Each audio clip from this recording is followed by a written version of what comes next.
Kita sering lihat samurai sebagai kesatria pedang dari Jepang. Kuat, tenang, dan penuh kehormatan. Tapi tahu nggak sih, samurai awalnya bukan bangsawan, bahkan bukan pahlawan. Mereka cuma pelayan bersenjata. Awal kemunculan samurai. Samurai mulai muncul sekitar abad ke-8 sampai 10, di masa Jepang masih berada di era feodal awal. Saat itu, Jepang dipimpin oleh kaisar, tapi wilayah-wilayah jauh dikendalikan oleh tuan tanah dan bangsawan lokal. Masalahnya, daerah pedesaan sering kacau. Perampok, pemberontak, dan konflik antar klan sering terjadi. Karena pemerintah pusat lemah, para bangsawan mulai membentuk pasukan sendiri. Dan disinilah cikal bakal samurai lahir. Arti kata samurai.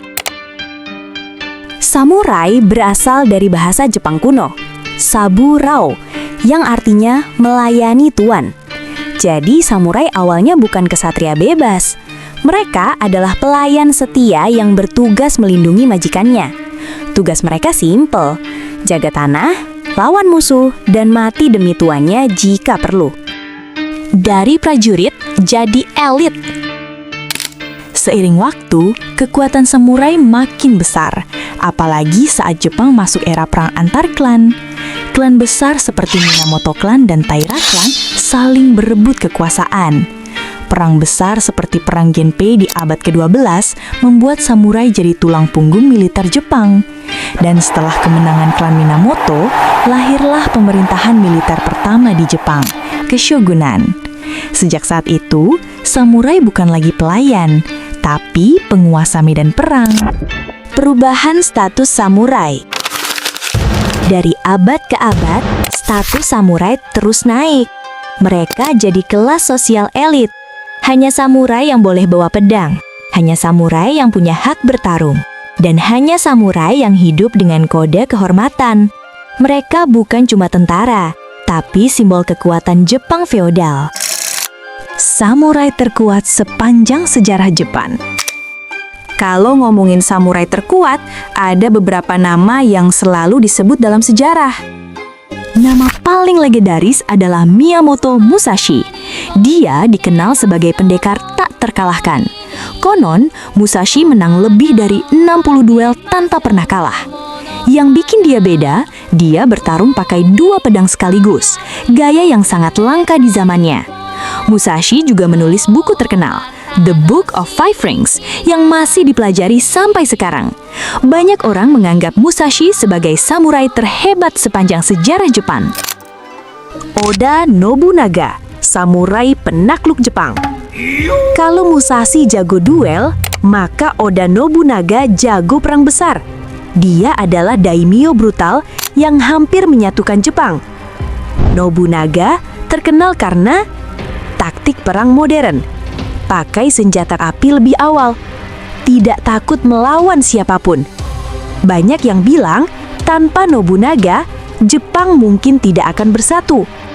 Dan ada satu lagi nama penting, Saigo Takamori. Dia dikenal sebagai samurai terakhir, bukan karena paling kuat, tapi karena dia hidup di masa runtuhnya era samurai. Hilangnya samurai dari Jepang. Masuk abad ke-19, dunia mulai berubah. Jepang membuka diri ke barat dan mulai modernisasi. Peristiwa besar bernama Restorasi Meiji mengubah segalanya. Pemerintah baru ingin Jepang jadi negara modern, dan itu berarti sistem feodal harus dihapus. Samurai kehilangan hak istimewanya, tidak boleh bawa pedang, gaji dihapus, status sosial hilang. Bagi banyak samurai, ini seperti kehilangan jati diri. Pemberontakan terakhir samurai. Tahun 1877 terjadi perang terakhir samurai, pemberontakan Satsuma. Dipimpin oleh Saigo Takamori, samurai melawan pemerintah modern Jepang. Tapi hasilnya tragis. Samurai kalah dari tentara modern yang udah pakai senjata api. Setelah itu, era samurai resmi berakhir. Jadi, samurai bukan langsung lahir sebagai legenda. Mereka berawal dari pelayan biasa yang naik jadi kesatria paling ditakuti di Jepang. Mereka hidup dengan pedang, mati demi kehormatan, dan meninggalkan warisan yang tak terlupakan. Dari kejayaan hingga akhirnya hilang ditelan zaman. Tapi, meski samurai sudah tiada, semangat Bushido mereka masih hidup sampai sekarang. Dan itulah kisah lengkap samurai.